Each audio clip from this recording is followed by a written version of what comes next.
Kasiannya lagi kalau bermasalah sama vendor, paham? Vendor. Tuan rumah itu udah bayar sama vendor ya tukang foto. Jadi tukang fotonya nggak nganter lah tepat kalian, ya kan? Alasannya apa? Ya dimakan sama vendornya.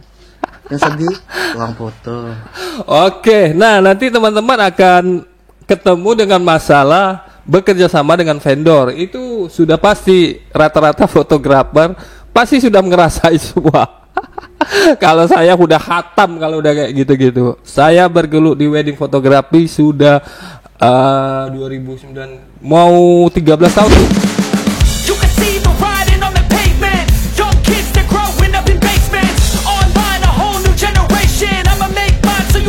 Assalamualaikum, halo, ketemu lagi dengan Akalili Fotografi, kelas belajar untuk wedding fotografer pemula. Oke, bagi teman-teman yang baru ketemu channel ini adalah tempat belajarnya wedding fotografer pemula atau fotografer pemula untuk belajar fotografi. Oke, untuk video kita kali ini kita akan membahas hal-hal apa saja yang biasa sering terjadi di lapangan atau sering dikeluhkan oleh wedding photographer. Nah, kebetulan ini ada video yang lagi viral dari Mbak siapa nih? Ini agak lain sedikit nih mbaknya ini. Jadi dia akan mengungkap keluhan-keluhan apa saja yang biasa dirasakan oleh wedding photographer. Langsung saja kita lihat videonya. Kadang suka kasihan sama kawan-kawan fotografer. Jadi ini mbaknya mbak siapa nggak tahu ini mbak siapa nih. Jadi dia kasihan dengan fotografer pernikahan ya. Di job itu digas-gaskan, ya kan? Cepetlah, kalau lama kali datang tukang fotonya. Setelah cepet on time, acara kemelelet lama. Oke, nah biasa. Siapa yang sering mengalami seperti ini ya? Kalau datang lambat sedikit sudah diomelin. Kalau pas udah tepat waktu atau sebelum acara sudah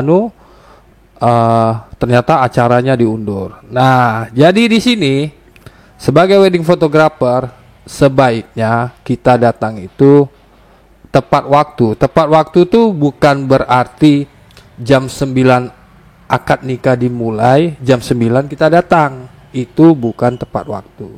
Maksudnya tepat waktu di sini adalah ketika acara akad nikah jam 9 paling lambat. Nah, paling lambat kita datang itu 1 jam sebelum akad nikah. Itu sudah paling lambat. Idealnya 1,5 jam sebelum acara kita sudah di lokasi. Jadi kalau akan nikah jam 9, usahakan datang 7:30, jam 7.30 pagi itu sudah nyampe di lokasi. Berarti kita berangkat sekitar jam 6 atau jam 6:30 dari rumah gitu. Jadi kita bangun subuh.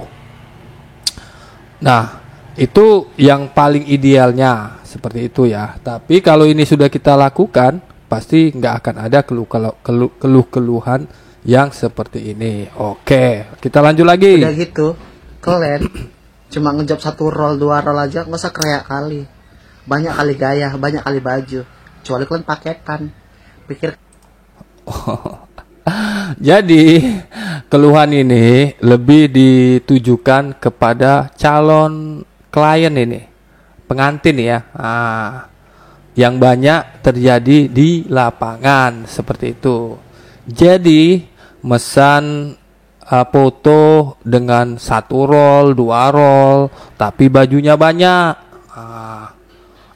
Kecuali kalau pesan paketan. Kalau paketan foto itu berarti fotonya unlimited. Nah, jadi itu perbedaan antara foto rorolan. Kenapa bang masih ada sistem rorolan? Sebenarnya rorolan sudah tidak ada, tapi sistem perhitungannya itu masih menggunakan sistem perhitungan dulu yang waktu zaman masih pakai roll. Jadi kalau zaman dulu ya cara ngitungnya roll, 1 roll isinya 35 sampai 40. mau pesan berapa roll. Nah, jadi cara bisnisnya seperti itu. Nah, di era sekarang ini sudah era digital. Kita mau memakai memory card. Kalau misalnya memory card kita ada 32 giga ya banyak kali, bisa sampai ribuan foto yang kita bisa foto hari itu, asal ya baterainya cukup, kita punya cadangan baterai, itu kamera mampu ibaratnya foto sebanyak jepretan itu. Nah kalau zaman sekarang namanya sistem paket. Nah, jadi masih ada perhitungan jasa foto wedding fotografi itu menggunakan sistem roll sama sistem paket. Nah, tergantung kita mau nawarin yang mana, dua-duanya boleh atau mau main paket. Nah, kalau mau paket biasanya harganya lebih tinggi dibanding main roll-rollan. Nah, karena dia langsung satu paket gitu. Jadi itu bebas saja, teman-teman mau pilih yang mana. Kan juga ya sayang ya. Kemudian kadang kalau udah siap kalian diantar, nantilah bang, tunggulah bang, belum gajian, tapi belum siap fotonya, udah geger kalau minta antarkan. Kalau lama kali fotonya bang, Islam mertuaku nih marah loh bang, segala macam. Serba salah kalian ya kan. Udah gitu. Oke. Nah, kalau ini berarti yang dibilang mbak-mbak ini. Ini berarti misalnya fotografer nih, dia dipesan ya sama pengantin. Ternyata ada sistem pembayarannya lunas di depan, ada sistem pembayarannya 50-50. Itu tergantung kita aja, tidak ada yang salah ya. Ada yang sistemnya misalnya ngorder DP H-2 H-7 lunas, ada yang DP 50%, 50% lagi setelah jadinya album. Ada, itu terserah kita aja. Nah, yang dibicarakan ini mungkin sudah DP tapi belum lunas. Nah, ketika belum jadi fotonya, sering dikejar-kejar nanti sama pengantin. Bang, gimana fotonya? Kok lama kali gini. Padahal di awal tuh kita sudah ngomong. Mungkin ada yang udah buat perjanjian tertulis, jadinya sebulan, 2 bulan, terserah. Misalnya sebulan jadi foto albumnya. Nah, itu kadang pengantin itu walaupun kita sudah ngomong sebulan jadinya, kadang baru 2 minggu, seminggu sudah ditanya udah jadi atau belum. Nah, itu nanti teman-teman akan hadapi seperti itu. Cepat-cepatlah kita ngerjain. Ternyata kita janjiin 1 bulan, jadi albumnya hanya 2 minggu sudah jadi. Nah, ketika dia antar albumnya, nantilah bang, aku belum gajian. Itu untuk pelunasannya itu. Nah, nanti hal-hal seperti ini pasti akan kita hadapi. Jadi caranya gimana? Ya kalau teman-teman nggak mau ribet, ya sudah, selesai acara harus ada pelunasan, buat surat perjanjian. Nah, itu lebih bagus lagi. Kalau udah ada surat perjanjian, udah ditandatangani dengan ibaratnya surat kontrak kerjanya sudah ditandatangani, itu tidak bisa lagi dianukan. Nah, jadi kalau sebulan ya sebulan. Nanti kalau kita terlambat, nah di perjanjian itu kita mau ngasih apa, mau ngasih kompensasi apa, begitu juga sebaliknya, itu lebih bagus lagi. Tapi kalau misalnya yang kayak tetangga kita yang mesan apa kan, kadang kan nggak mungkin juga kita ngasih apa surat perjanjian kontrak kerja gitu. Yang levelnya masih bawah lah, fotografer bawah. Kalau yang levelnya udah atas, nominal pesanannya 10 juta, 20 juta ya wajib pakai kontrak kerjasama, walaupun tetangga ibaratnya, karena ini udah uangnya udah besar ya. Tapi yang masih range levelnya rendah mungkin cukup buat note di nota gitu kan, di nota. Jadi misalnya notanya DP sekian, acara tanggal sekian, udah gitu selesai album tanggal sekian. Nah, itu mungkin seperti itu udah oke itu gitu ya. Kita lanjut lagi. Kasiannya lagi kalau bermasalah sama vendor, paham? Vendor. Tuan rumah itu udah bayar sama vendor ya, tukang foto. Jadi tukang fotonya nggak nganter lah tepat kalian, ya kan? Alasannya apa? Ya dimakan sama vendornya. Yang sedih tukang foto. Oke, nah nanti teman-teman akan ketemu dengan masalah bekerja sama dengan vendor. Itu sudah pasti rata-rata fotografer pasti sudah ngerasai semua. Kalau saya udah khatam kalau udah kayak gitu-gitu. Saya bergelut di wedding fotografi sudah 2009 mau 13 tahun ya, 12 tahun. Jadi kalau masalah kerja sama pria sama apa, aduh sudah ibaratnya udah makan garamnya udah banyak banget lah gitu. Jadi nanti gini, kalau yang muahnya nakal atau vendornya nakal atau WO-nya nakal, itu memang seperti itu. Jadi klien itu pengantin sudah bayar ke vendornya ya, ke pria segala macam. Nah, tapi uangnya itu sudah dipakai, udah lunas, sudah dipakai entah untuk kebutuhan usaha dia, misalnya dia beli baju baru, itu udah sering kali terjadi seperti itu. Mungkin teman-teman pasti sudah pernah merasakan pasti. Kalau yang sudah lama pasti sudah merasakan. Tapi kalau yang baru wedding photographer baru-baru 1 job 2 job mungkin belum ngerasain ya. Jadi ini kita mau ngantisipasinya. Ibaratnya kita jelasin lagi akan terjadi hal-hal seperti ini, dan itu kayaknya pasti terjadi. Jadi udah kadang biasanya karena kita sudah kerja sama vendor itu kadang tidak dikasih DP, kadang dikasih DP. Nah pada saat pelunasan pengantin nih udah teriak-teriak nih, "Bang, albumnya sudah jadi, sudah jadi belum?" Nanya gitu kan. Karena kita melindungi apa vendor kita nih, yang hire kita nih, bahkan kita udah jadi pun, "Oh ya ntar Mbak, ini tinggal sedikit lagi," gitu kan. Karena kita masih menghormati vendor kita, padahal sudah jadi barang itu. Nah, jadi langsung kita konfirmasi ke vendornya. "Gimana nih? Si pengantin sudah nanya, gini-gini. Ini saya album udah jadi, gini-gini." Nah, yang lebih fatalnya lagi, itu si vendor bilang kita pulang kampung, kita lagi sakit, orang tuanya lagi meninggal, jadi albumnya lambat jadi. Yang jelek siapa? Kita. Padahal kita sudah berusaha, vendor kita nih jelek, orangnya prias yang hire kita nih nggak bener, kita masih nutupin. Itulah nasib kita. Tapi tetap dijelek-jelekin. Padahal seperti itu. Kecuali kalau memang vendornya sudah dibayar klien, vendornya sudah bayar kita, udah gitu kita yang bermasalah, itu memang ada juga kasusnya nanti seperti itu. Kasusnya bermasalah di fotografer. Tapi itu bisa dikatakan perbandingannya 10-1. Kalau kasusnya di fotografernya, kebanyakan itu di vendornya gitu. Karena ya namanya udah megang uang kan. Pas dia lagi butuh baju, butuh dekorasi baru, nanti ajalah fotonya masih 2 minggu 3 minggu lagi jadi loh. Nanti pas sudah jadi uangnya pas lagi nggak ada. Padahal klien udah teriak-teriak. Nah ini mbaknya ini aku nemu ketawa tuh kalau mbaknya ini. Ini mbak atau apa sih? Ada lanjutannya lagi nih.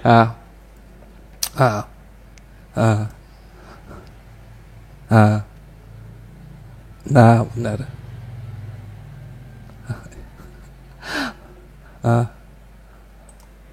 Gitu. Jadi kita tuh sebenarnya sudah melindungi vendor kita. Tapi kalau misalnya saya udah pernah kayak gitu juga, udah dilindungi nggak mau, akhirnya udah resikonya ya kita udah nggak kerja sama lagi. Ketika pengantinnya nelpon kita, langsung saya bilang, ini sebenarnya albumnya sudah jadi 1 bulan sesuai dengan perjanjian 1 bulan. Tapi karena vendornya ini mbaknya sudah bayar belum? Sudah lunas. Ya dia belum bayar saya, jadi saya nggak bisa ngasih albumnya karena saya belum dibayar. Oh langsung cepat itu cair ya. Tapi besok kita sudah tidak kerja sama lagi sama vendor itu. Pasti vendor itu sakit hati sama kita. Padahal yang buat sakit hati itu dia sendiri yang buat masalah kan. Kita kan udah sesuai. Karena kita sudah nutupin kejelekan dia tetap nggak bisa juga, ya akhirnya ya cut aja ya dengan cara seperti itu.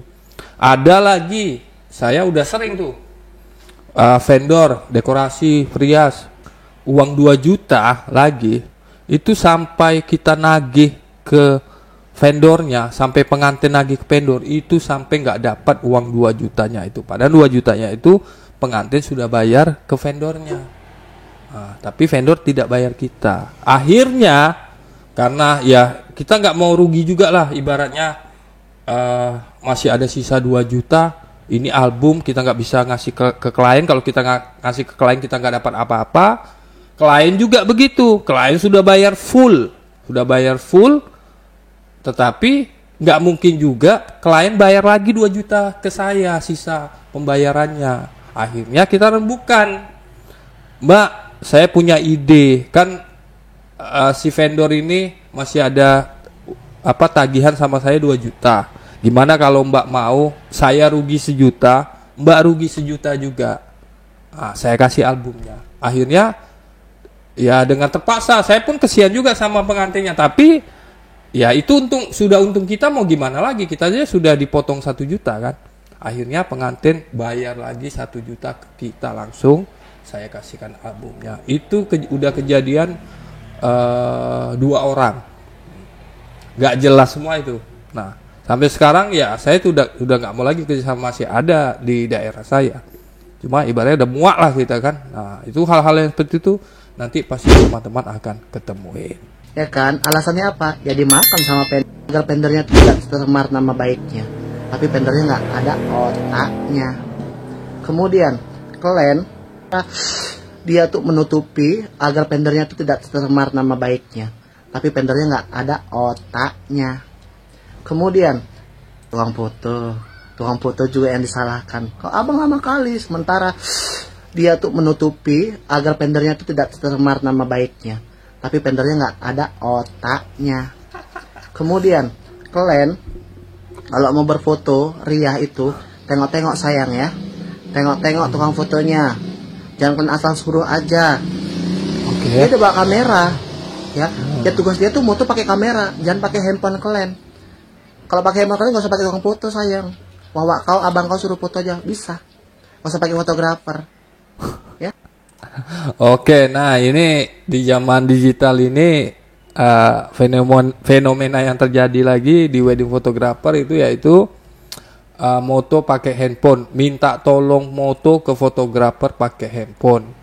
Nah, emang kalau sekali 2 kali emang kita sebagai wedding photographer bantu foto itu tak ada masalah lah, ibaratnya ya nggak apa-apa lah, namanya bantu orang ya. Tapi nah kebanyakan yang dikeluhkan wedding foto, kalau saya sih masih 50-50 lah, bisa nerima dan tidak bisa nerima. Bisa nerimanya ya ketika tidak terlalu banyak, tapi kalau terlalu banyak, apalagi pengantin itu suruh megang HP dia suruh pokoknya setiap mas jebret foto keluarga, mas foto juga pakai HP. Nah kalau itu ya jelas beda konsepnya. Kalau itu mendingan ya kalau dari awal memang pingin seperti itu ya udah dibisniskan ibaratnya. Ya udah Mbak, HP Mbak sini biar kami handle, tapi tinggal bayar orang, tinggal cari teman, mau nggak 100.000 kau kerjanya pakai HP klien gitu kan. Nah, itu kan beda, atau 200.000 jasanya gitu kan. Nah, kalau ini kan tidak ada di perjanjian. Nah, yang maksudnya mbak-mbak ini nih, yang cantik, yang banyak dikeluarkan fotografer tuh ya pengantinnya minta, tamunya minta segala macam, jadi ribet. Belum lagi resiko-resikonya kalau HP-nya jatuh gimana? Yang disalahkan fotografernya. Nah, gitu. Kita lanjut lagi. Aja. Yang penting kalian jangan cueki tukang fotonya itu. Kadang dia kerjanya sendiri, nggak ada kawannya, pelangak-pelangak kesurupan tuh. Kasih kue, kasih minum. Kasih kue, kasih minum. Ya? Jangan rusak moodnya. Ini banyak nih pengantin ini marah sama calonnya, marah sama mertuanya, uang anggur sedikit merengut. Tukang foto yang serba bingung. Nanti hasilnya jelek, tukang fotonya kalian salahkan. Ya, jangan ganggu mood tukang foto. Udah, itu aja. Oke, dah. Jadi, nah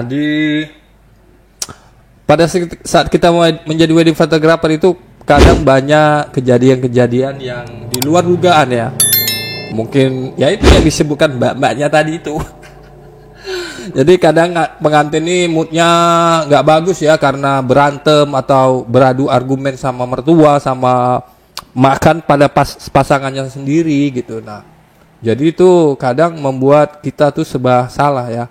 Kita bingung kalau kita tidak foto, misalnya mau foto berdua nih, bingung. Nanti kalau fotonya cuma sedikit pasti dikomplain di akhir. Dan orang tuh kan nggak tahu kejadian-kejadian di lapangan nantinya. Mana mau tahu kan? Nah itulah kita harus bisa sergap ibaratnya. Jadi momen-momen tuh kapan pengantin moodnya bagus itu ya udah harus gerak cepat kita, misalnya posein atau misalnya pas pergantian baju segala macam itu harus kita perhitungan dengan kita ibaratnya bekerja sama Prias lah, dalam artian kata kita komunikasi sama Prias, ini masuk jam berapa, apa itu penting banget. Jadi kita harus tahu lah momen-momennya, apalagi kalau sudah baju terakhir, udah capek dan segala macam, itu kita harus tahu momennya supaya kita dapat momen. Nah karena kalau kita misalnya Mbak ini fotonya masih sedikit, pasti di lapangan pengantin tuh ngomong ya udah nggak apa-apa Mas, tapi kalau udah jadi album iya kok sedikit kali gini-gini, kok Mas gak gini, tetap kita yang disalahkan. Jadi intinya kita harus segep, harus tahu momen-momen, harus paham kondisi klien. Tentunya salah satunya menjaga mood klien ya dengan menjaga mood kita, supaya kita tetap mood ya. Jadi nanti klien akan nular moodnya seperti itu. Nah, demikian tadi keluh kesah yang biasa disampaikan oleh wedding photographer ya, sudah diwakili oleh mbak-mbak ini. Mbak ini ya, udah diwakili, sudah saya jabarkan, semoga ada manfaatnya. Dan buat teman-teman wedding photographer pemula yang mau belajar di channel ini, silakan kunjungi video-video kami sebelumnya. Sudah ada banyak video-video dasar-dasar fotografi, dasar-dasar wedding fotografi. Nah, mungkin bagi teman-teman yang mau belajar, jika ada pertanyaan bisa langsung tulis di kolom komentar. Mungkin nanti saya akan jawabnya dengan cara membuat video-video yang baru. Nah, dan juga bagi teman-teman yang mau mendapatkan video kelas Akalili, yaitu isinya persiapan menjadi wedding photographer. Jadi bagi teman-teman yang belum sama sekali tahu apa itu wedding photographer, atau belum pernah ngejob sekalipun, atau belum pernah nerima job wedding photographer, atau baru sekali nerima job wedding photographer, di situ saya sudah buatin video lengkap dari awal sampai akhir apa yang harus kita lakukan dan cara pose-pose pengantin segala macam, dan juga ada bonus teknik bouncing, teknik strobis. Itu sudah saya kemas dalam satu video. Bagi teman-teman yang mau, alhamdulillah ini video sudah laku sekitar 300 paketan lebih seluruh Indonesia ya. Jadi bagi teman-teman yang mau membeli bisa langsung hubungi nomor WA yang ada di deskripsi. Oke, tetap semangat buat wedding photographer pemula. Jika ada pertanyaan langsung saja tulis di kolom komentar. Sampai di sini dulu untuk video kita kali ini. Tetap semangat selalu. See you next time.